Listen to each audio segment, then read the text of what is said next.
Do you want to build a business that not only sustains your desired lifestyle, but also fulfills you? Are you ready to discover the solution that will help you achieve this result? Join me as I welcome Jason Wojo, a seasoned entrepreneur who will share his insights and strategies for creating a sustainable and rewarding business. Get ready to unlock the key to building one that supports your dreams and aspirations. Welcome to Biz Help for You, the show that saves you the expensive learning curve by providing advice from industry experts in every facet of the entrepreneurial journey. Too many small businesses collapse. According to the U.S. Census Bureau, 20% fail within their first year, and less than 35% make it to their 10th anniversary. The goal of this podcast is to change that statistic. So if you're interested in learning more to be a successful entrepreneur, tune in today. Let me tell you a little bit about my guest today. Jason Wojo's inspiring journey from a successful but unfulfilled PhD graduate working for the Navy to a resilient entrepreneur offers valuable lessons for fellow entrepreneurs. Despite initial setbacks and losing everything, he rebuilt his life, discovering the true meaning of success and fulfillment.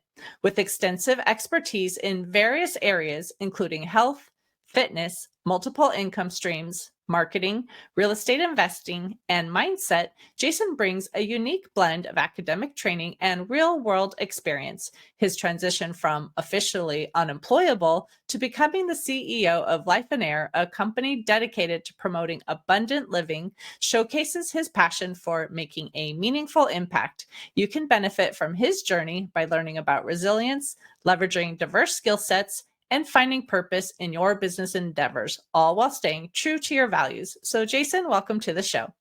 I'm so excited to be speaking with you, Candy. I can't wait to have a chat. I'm looking forward to this topic too. I think it's extremely important. But before I get into questions I have for you, I would love for you to tell just a little bit more about your story and how you became an entrepreneur. It was completely accidental and unplanned, and I'll just start with that disclaimer right from the start. No one in my family was an entrepreneur or a business owner. I had parents that were kind of blue collar, 9 to 5. And I was taught that that was pretty much the only way. Like I didn't have any other models. And actually I remember a discussion with my dad once. He's like, hey, I was getting close to graduating high school. He's like, you can either go to college or you can go get a job. And I'm like, well, getting a job does not sound like fun. And so I'm going to go to college. And so while I'm in college, I realized that if I wanted to have a really good job, which I equated with having a great life, I would have to get a good education. And so I kind of went overboard with that. And I ended up with 4 different degrees. And only, by the way, to find out that very first job out of my graduate degree, I realized like I'm not built for working for somebody else. And it's not that I have any kind of, problem with authority or inner rebel or any kind of resentment towards working for the man or whatever, the woman, right? The industry, the corporate America model. But I hated having somebody else control what I made, what I worked on, who I worked with, how much, all of it. Like all of it just drove me nuts. It felt viscerally like it was going to make me sick. Like I couldn't imagine doing this for the rest of my life. And so that's where I made quite frankly, the very scary leap into entrepreneurship. Started for me with real estate investing because I had no business training, like zero business training. And I realized, okay, I could wrap my head around the idea of real estate because like we all live in houses. And so that was a logical step that I could kind of like at least grasp. And then, okay, I'm going to buy it at a discount, fix it up, right? And then sell it. And so I started with rehabbing houses. And from there, I was kind of bitten by the entrepreneurial bug and started expanding into different industries and niches and doing different things in business. And frankly, like it's so strange to me now because I can't imagine working for somebody else now after experiencing this on the other side. And yeah, you sacrifice some things as an entrepreneur that at least on the surface you have as an employee, but I think the trade it's a no-brainer for me at least, and I think for many other people that maybe are unsatisfied with their position or their job and yet they're afraid to kind of make that leap. Mhm.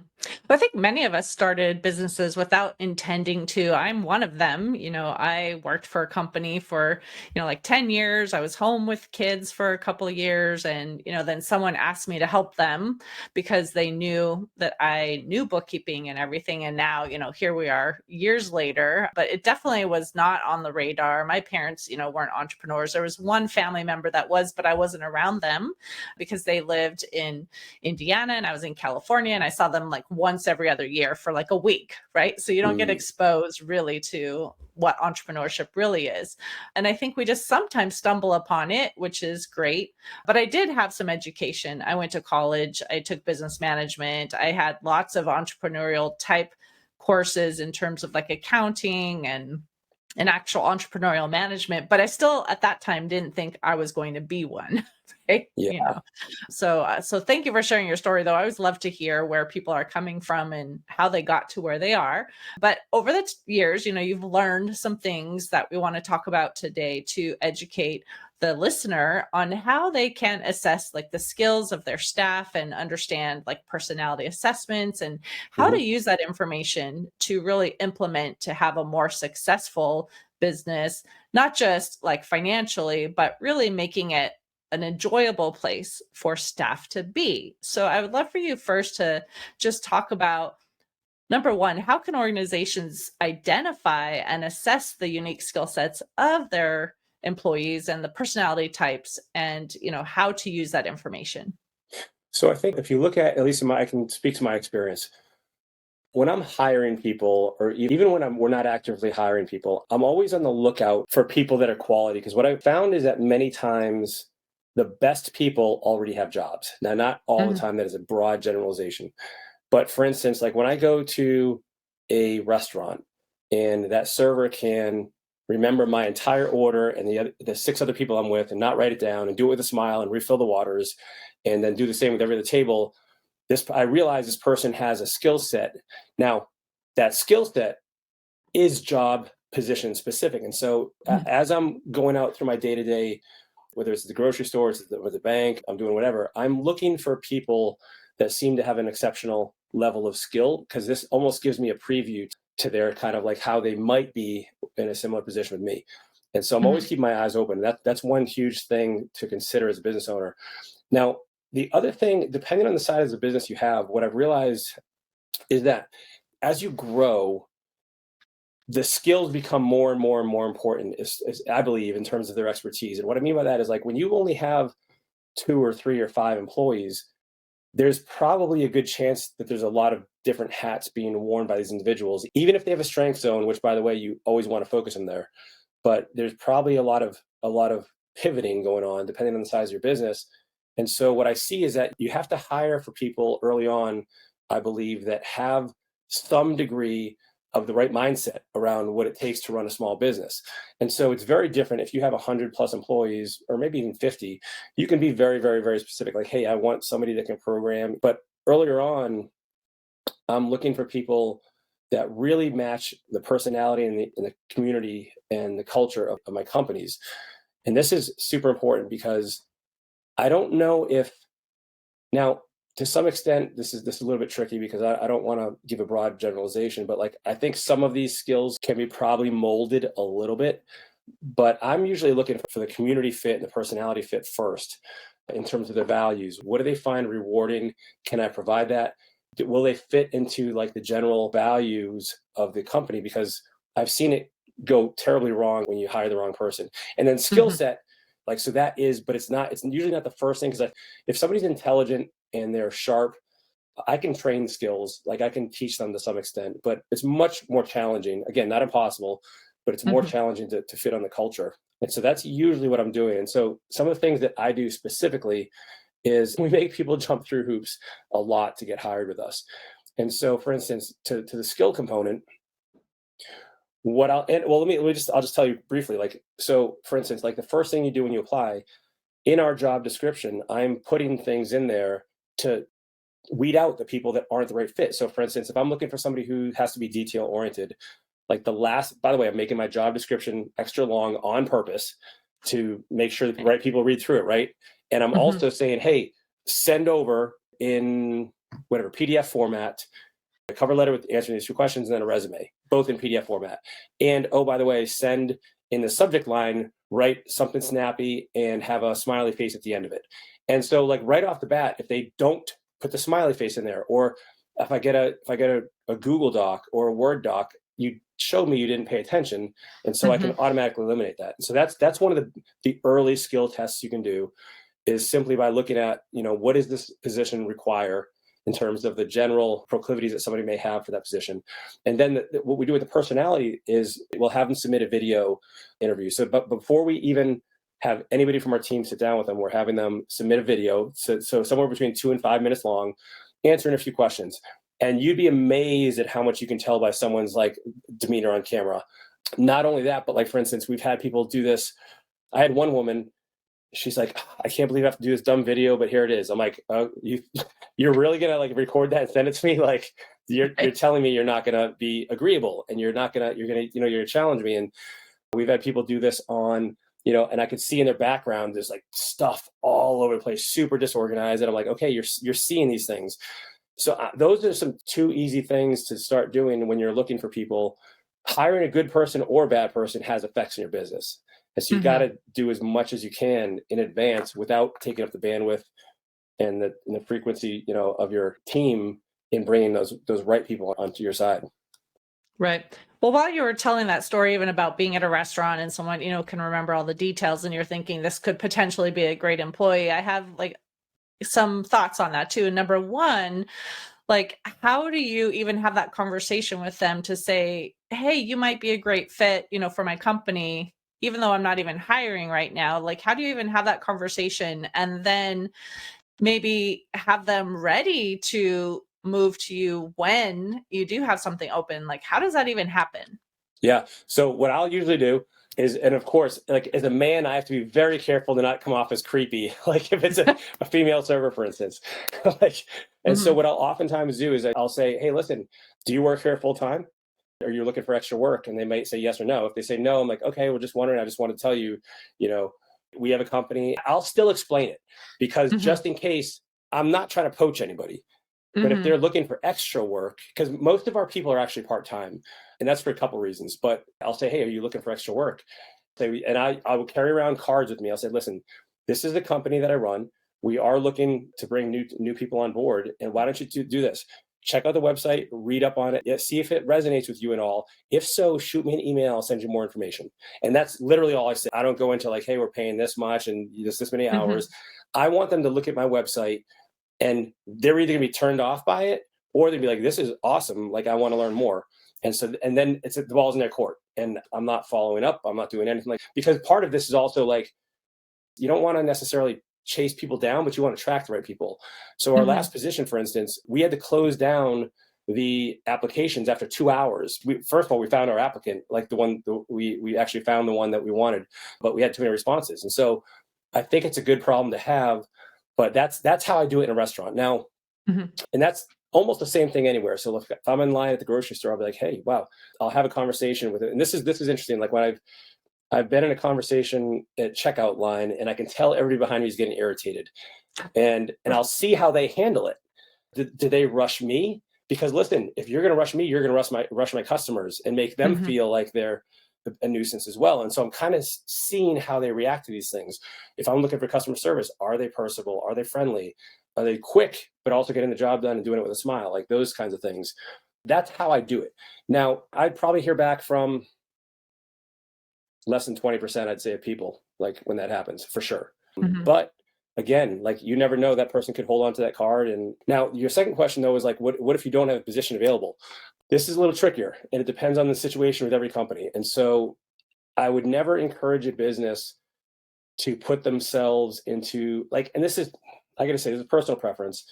Some people are like, hey, I'm gonna hire this person and I hope that they'll bring in the money that'll justify their salary.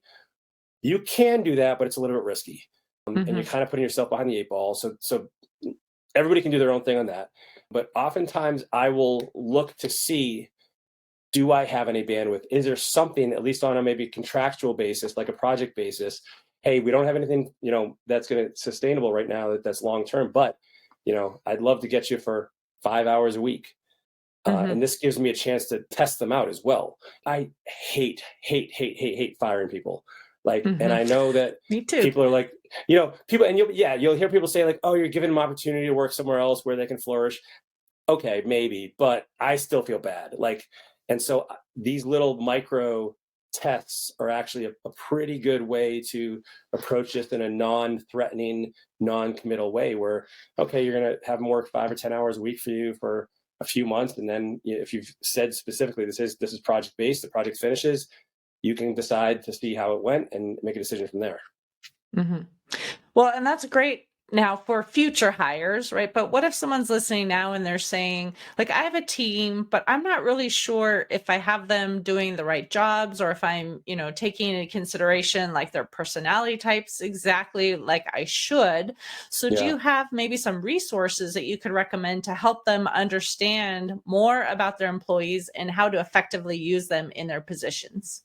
Yep. So I've messed around with everything from the Colby to, of course, disc tests, Enneagram, and as well as a couple other tests. If you're looking for personality tests, I'm kind of, and maybe this is my own ignorance of really understanding the intricacies of all the tests. So that's a fair disclaimer here. But I'm a pretty big fan of the disc test. I feel like it does a pretty good job. And for me, it's simple. Like I can read it pretty quickly. Whereas some of the other ones, again, maybe due to my own ignorance, like I'm not as well versed in some of these that I need to be. So that's one area where I found very, very helpful. And also when I'm actually talking to my employees, I'm typically asking them like, what do you like doing the most? What do Hmm. you feel like you're best at? And I'm getting their feedback. And then oftentimes I will try to align what I have them do with that thing. Now, it's not always 100% possible in small business. If you have 2 or 3 people and there's a lot of work to get done, like you may have Hmm. people that are not working completely in their strength zone. But I try to focus in there as much as possible because I haven't yet to meet somebody, not saying I won't, but I have yet to meet somebody that says they love something that is not good at it.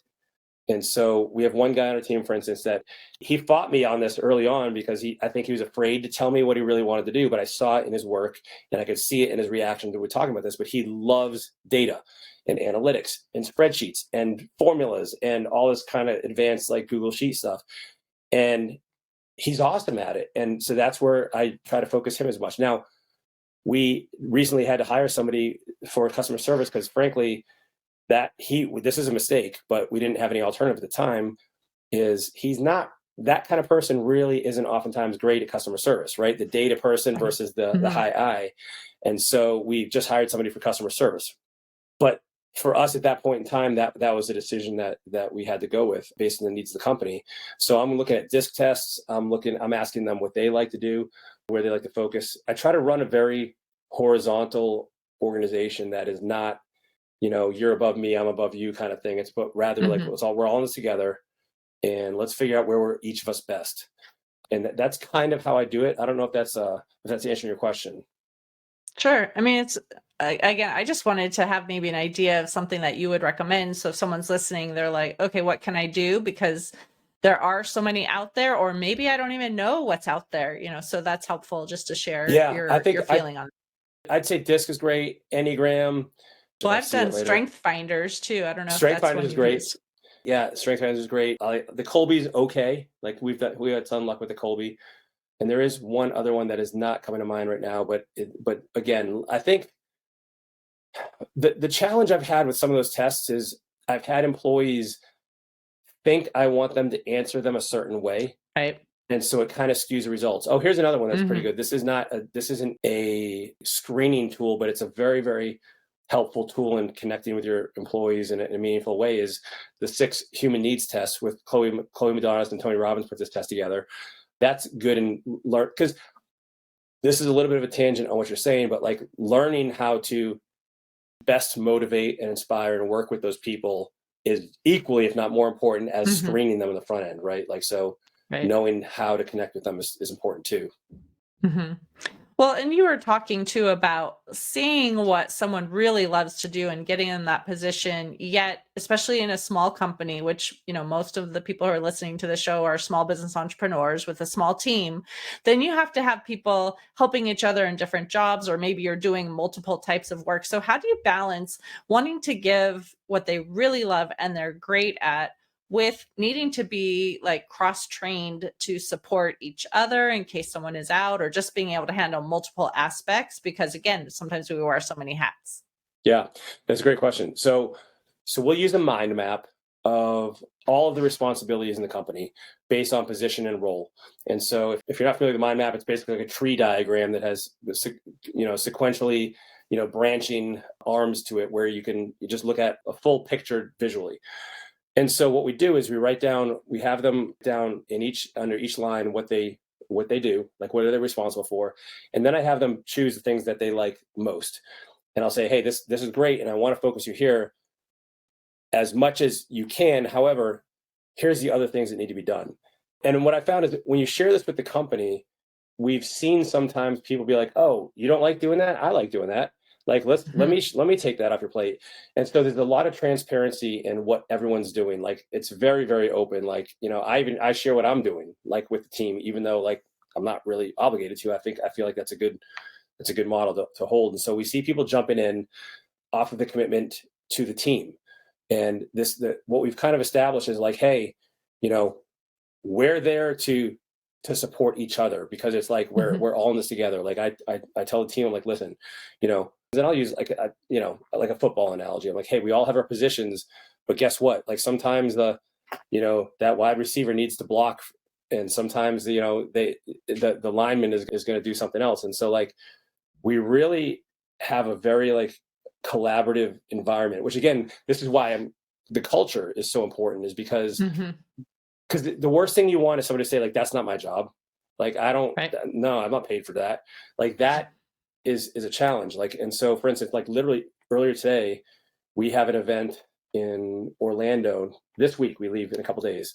And one of my staff members came and picked up all the gear. Well, and it's not even really her job necessarily, but she's like, hey, I'm the best person for this because I'm getting in the earliest, and this is and so, like, that attitude of chiming in and helping out is valuable. Now, to your point of, like, here's one of the challenges with this is, what if that person loves something that doesn't really add a lot of value to the company?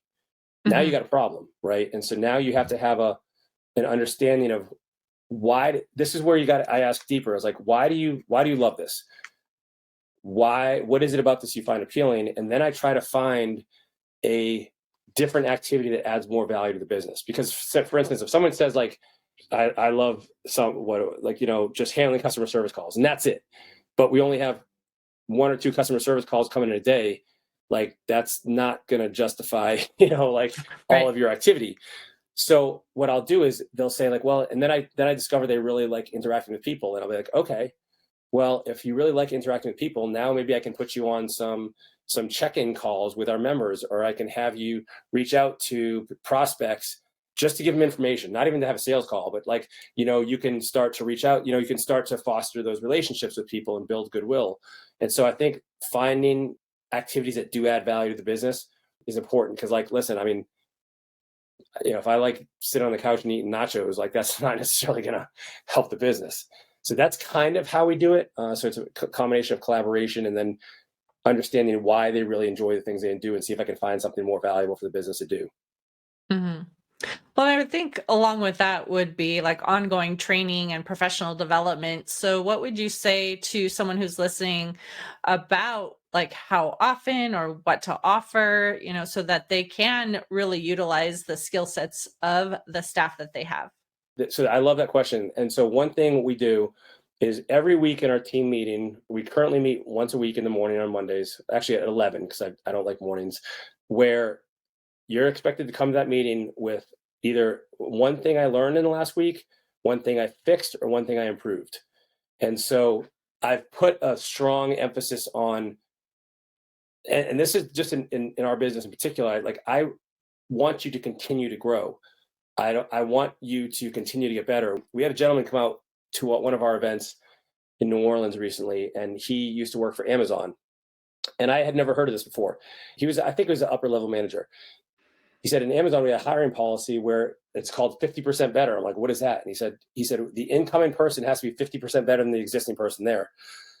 And first of all, it struck me as like, that seems like a law of diminishing returns very quickly. Like, how do you continue that line? But it did make me start to think about continual improvement with the people you have. Because I'd much rather, like, I want my people to be with me forever. Like, if they're awesome, I want to keep them. I want to keep them happy. I want them to succeed alongside me. But they have to continue to grow. Like, and so this, again, culture, right? Like, do they have a growth mindset?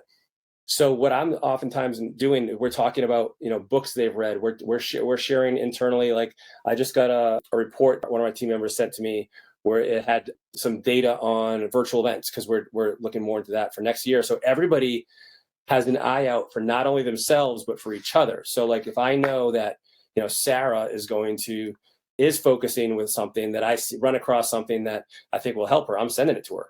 And she's not getting offended. Like, what are you trying to say? I don't do my job. Like, no, she's like, oh, this is awesome. Thank you so much. And like, so all of us are continually looking for this. We'll also we'll read books together. Like, when someone comes on board, I'm giving them a required reading list that I want them to read all these things in advance. We don't really do anything as far as, we haven't done anything with like a formal like training allowance or anything like that. Some companies have go spend $500 or $1,000 or whatever on yourself. We haven't done that, but they have, like, for instance, we've gone through courses together, and like, for instance, we use Keep, formerly known as Infusionsoft, for our CRM. And so I've gotten a lot of training that I've shared with my team. And so like, we're going through a lot of trainings and courses that way together. That is helpful. But again, it's like, you got to constantly be learning. Like, you have to be doing this. And like, so if I read a good book, I'm telling them about it or buying them a copy, and they're doing the same thing for me. Nice. Well, I know we're running short on time, so I would love to ask if you have an offer that you would like to share with our listeners, and also how can they connect with you if they'd like more information? Yeah, awesome. Well, so tell you what, one thing we can do is for all of your listeners and viewers, like you mentioned this in the intro, we're all about creating a business really that doesn't run you into the ground. Rather, you control the business, doesn't control you. So we have 2 events to do that. We have the Get a Life Getaway, which really helps people very tangibly figure out what they want their life to look like. And listen, you would be amazed when you start digging in how many people don't really have a clear picture of that. So that's a Get a Life Getaway. And we have a business builder workshop, which really, the whole entire intent behind that. Now, we cover marketing and everything else. We cover the numbers and all that stuff. But the biggest purpose of that event is to help you create a business that is going to support the life you want, and one that doesn't require you to work all the hours. Like, so how do you actually do that? How do you structure something that doesn't require you to pull all the levers? And that's a business builder workshop. And so for your listeners, we can use a promo code for that. And I don't know if you want to put this in the show notes or however you do that, but we can give them a promo code for $197 each of those events. If you go to lifeinair.com, which is our website, you'll see those tickets are typically $997. And so that just for people investing in you and your podcast and in themselves and continuing to grow and move forward, I'd be happy to extend that to your folks. If they want to find out more about me, they could either find me on Facebook, it's just Jason Wojo, or Life in Air. We have a private Facebook group that you don't have to be a member for. We have paid members, but you don't have to be a paid member. You can join that and just be part of a community of people that like genuinely help and want to see other people succeed. And it's really cool to be part of that. Perfect.